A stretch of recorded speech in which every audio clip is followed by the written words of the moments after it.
بسم اللہ الرحمن الرحیم ولا يأمركم أن تتخذوا الملائكة والنبيين أربابا أيأمركم بالكفر بعد إذا أنتم مسلمون ولا یامرکم، اور تم کہتے ہو عیسیٰ علیہ السلام نے اپنے متعلق حکم دیا، ولا یامرکم ان تتخذوا الملائکۃ والنبیین اربابا، یہ ولا جو لائے ہیں نا لا، یہ مزید تاکید کے لیے، اور ہرگز ایسے نہیں ہے کہ وہ تمہیں حکم دے گا کہ تم پکڑ لو فرشتوں کو اور انبیاء علیہ السلام کو اربابن اپنا رب بنا لو، وہ کبھی بھی تمہیں ایسی تعلیم نہیں دے گا۔ اشامرکم بالکفر، ارے وہ تمہیں کفر کی تعلیم دے گا بعد اذ انتم مسلمون، جبکہ تمہیں مسلمان کر چکا ہے۔ یہ ہے ٹھیٹ زبان میں ترجمہ، ارے وہ تمہیں کفر سکھائے گا جبکہ تمہیں مسلمان کر چکا ہے۔ ایامرکم بالکفر، کیا وہ تمہیں کفر کی تعلیم دے گا بعد اس کے کہ تم مسلمان ہو چکے ہو؟ یہ کیسے ممکن ہے؟ ہرگز نہیں ہو سکتا۔ اس لیے جتنے بھی شرکیہ کلمات اور ایسی چیزیں پائی جاتی ہیں نا، اس کے بارے میں اصول کی باتیں دو تین آپ کو بتائیں۔ ایک تو یاد رکھو، یہ سورہ آل عمران کے آغاز میں ہم نے پڑھا تھا نا کہ کچھ آیات محکمات ہیں اور کچھ متشابہات میں سے ہیں۔ جو محکمات ہیں نا، پکی آیتیں، اس وقت تشریح کر دی تھی، کبھی بھی ان میں شرک نہیں ہوتا، شرک ہو نہیں سکتا ان چیزوں میں۔ ایک اور کوئی عبارت اگر متشابہات میں سے ہے، جیسے روح اللہ، ید اللہ، کلمت اللہ، کلمت منہ، اللہ کی طرف سے کلمہ، یہ آئی تھی نا باتیں، ان چیزوں سے جن سے شبہ پڑتا ہے شرک ہونے کا، اس قسم کی چیزوں کا، اس کو ہمیشہ محکمات کی روشنی میں دیکھنا چاہیے کہ اصل میں اللہ نے کیا کہا تھا، اس کی روشنی میں یہ چیزیں کیسے ہوں گی۔ اور تیسری چیز، جو شرکیہ کلمات بعض اوقات لکھنے میں پڑھنے میں آتے ہیں کہ فلاں نے یہ کہا، فلاں نے یہ کہا، تو اس شخصیت پہ دیکھو کہ وہ شخصیت نیک تھی یا نہیں۔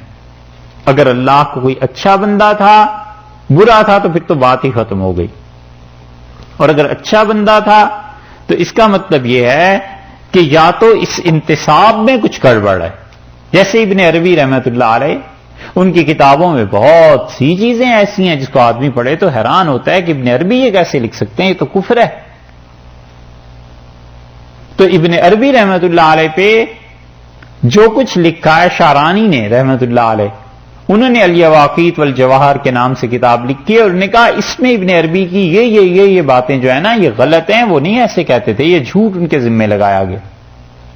تو اس کا مطلب ہے کتاب میں گڑبڑ ہو گئی، اگر وہ آدمی واقعی نیک ہے، اور کتاب میں بھی گڑبڑ نہیں ہوئی، نیک بھی ہے، کوئی ایسا جملہ ہے، تو اس کا مطلب یہ ہوا کہ اس پہ غلبہ حال ہے۔ غلبہ حال کا مطلب یہ کہ کسی آدمی پر ایسی کیفیت کبھی کبھی طاری ہو جاتی ہے کہ بس پھر وہ بیچارہ معذور ہو جاتا ہے۔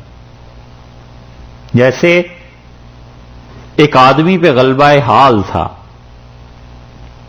اور ایک بزرگ تھے، ان کے پاس گیا، اور کسی کی کیا بات کریں، وہاں تھانوی رحمۃ اللہ علیہ کے پاس آیا، اور حالت کا اس پہ غلبہ تھا، بہت نیک آدمی۔ تو حضرت سے کہنے لگا، حضرت کوئی بتائیں گناہ کر لوں، کوئی کام ایسا بتا دیں۔ حضرت میں کیسے بتا دوں گناہ کر لو، اور ضرورت کیا پیش آئی؟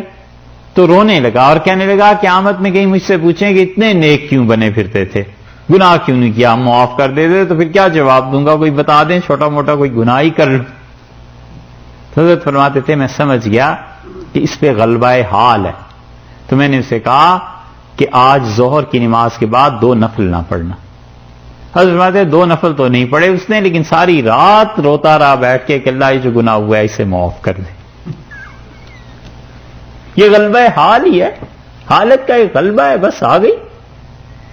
ایسی چیزیں جو ہو جاتی ہیں نا، اس میں کبھی کبھی ایسا جملہ کوئی کہہ دیتا ہے جس کو سنبھالنا دشوار ہو جاتا ہے، تو اس لیے ہمیشہ ایسی چیزوں سے بچنا ہی چاہیے۔ دین کے اور تھوڑے کام ہیں جن میں مصروف ہونا ہے۔ اللہ نے فرمایا ہے کیا کوئی آدمی تم سے ایسی بات کرے گا؟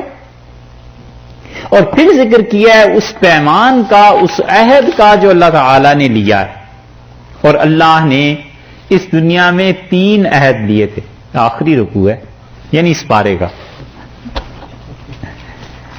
اچھا، اللہ نے دنیا میں آنے سے پہلے 3 طرح کے وعدوں کا ذکر کیا ہے. یہ تینوں وعدے اپنی اپنی جگہ پہ آ جائیں گے.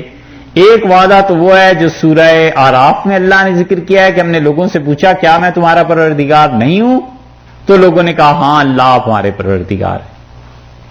ایک بات. دوسرا وعدہ وہ ہے جس کا یہ ذکر کیا جا رہا ہے. اللہ تعالیٰ نے یہ وعدہ خاص طور پہ رسول اللہ صلی اللہ علیہ وسلم کے لیے لیا تھا